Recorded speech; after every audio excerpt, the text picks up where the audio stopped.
The Viper Commandos Warbond saved the game. Helldivers 2 almost died. PSN drama was the first strike. Second strike was the Polar Warbond reception and the nerfing of favorite weapons. Not only that, but the AR-61 tenderizer was very poorly received. As a result, the player count has been in freefall ever since. I'm a big fan of the game, but I noticed the difference while playing. Firstly, my friends were not online anymore, so my only options were quick play with random players or solos. I think the tenderizer is a bit misunderstood because it actually does a great job for its description. It's not the best against automatons, but it's great against the small bugs. The recoil is basically non-existent, and you get pretty good range with it. If you use it on armored enemies, of course, you're going to be disappointed. I'm really starting to believe it's a get-good issue with a lot of people.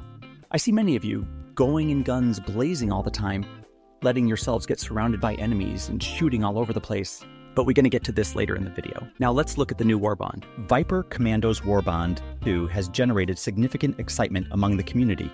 Scheduled for release on June 13th, this update aims to revitalize the game's player base by introducing new content and addressing existing gameplay issues. And I quote the blog, "Firstly, we have been listening to your feedback as we develop our Warbonds in general.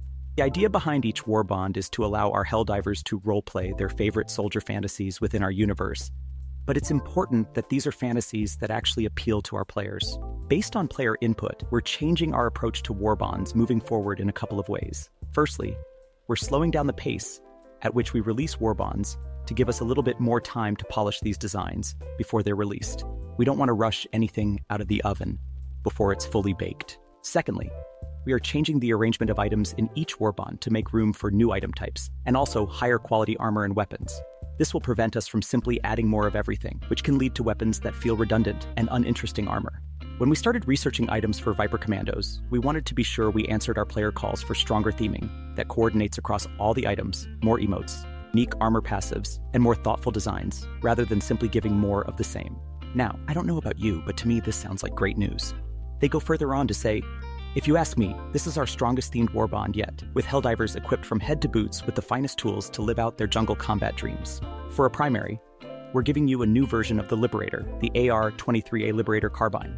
But this one has a modified, shortened form factor that handles differently from the true classic, with a bit higher recoil, but faster handling that feels perfect for spraying and preying up close. You can combine carrying that with the new SG-22 Bushwhacker triple barrel, sawed-off shotgun with 2 different firing modes, including one that fires all 3 barrels at once. This is getting interesting, right? This shotgun is a secondary weapon, meaning you can equip your favorite AR primary or your favorite shotgun primary and keep the Bushwhacker handy for close encounters. A shotgun pistol?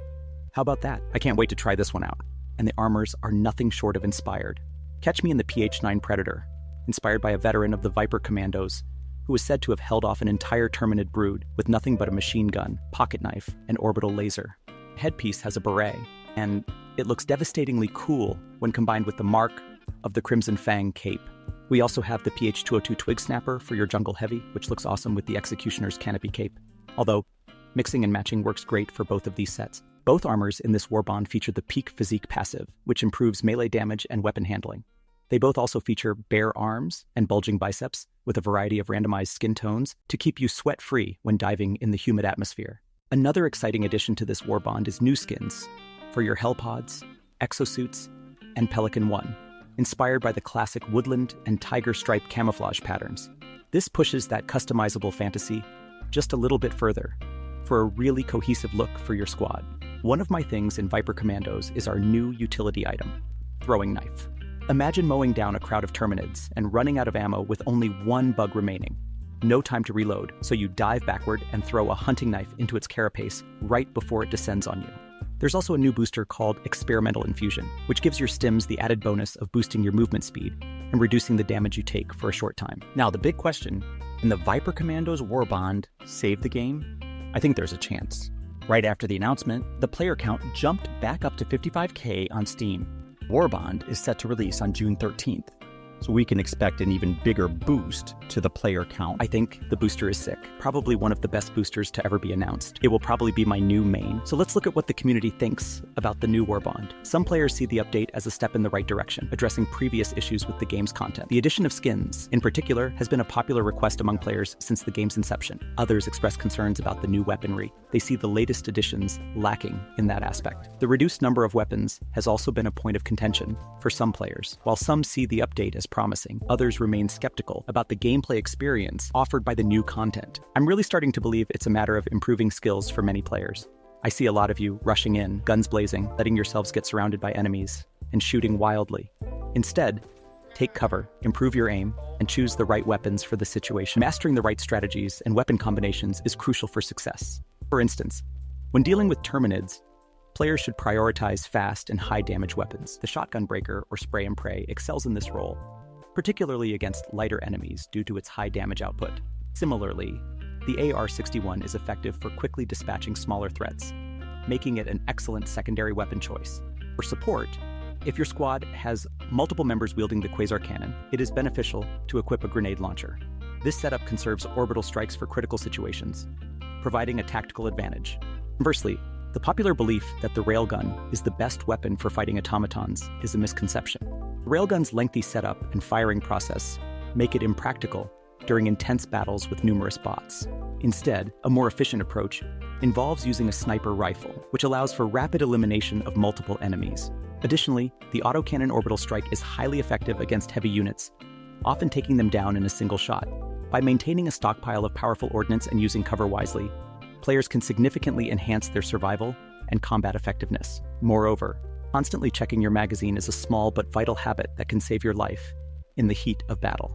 The anti-material sniper, while underrated, becomes incredibly powerful once players improve their aiming skills. Although the Quasar remains a formidable weapon, and its presence in your squad can make a substantial difference. Just get good, guys. At first, I was also frustrated with all the nerfs, but I started experimenting with other weapons and mains, and the game has become much easier for me. Focus on improving your aim and managing your stratagems. I'm not just saying this. The footage you're looking at while I'm talking is my own gameplay. I'm tired of people complaining about so many things in forums. When I play with randoms, I see that people have no idea how some orbitals or weapons work. Staying in front of a Hulk and shooting at it like you're Rambo with light armor penetration, and then going on forums saying the weapons suck is not helpful. Either get good or go play Call of Duty.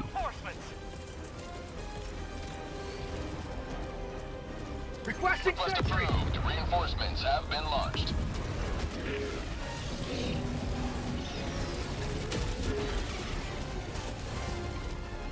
Activating jump pack.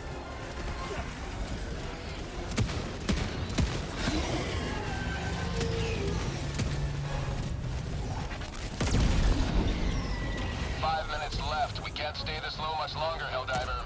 Mag's empty.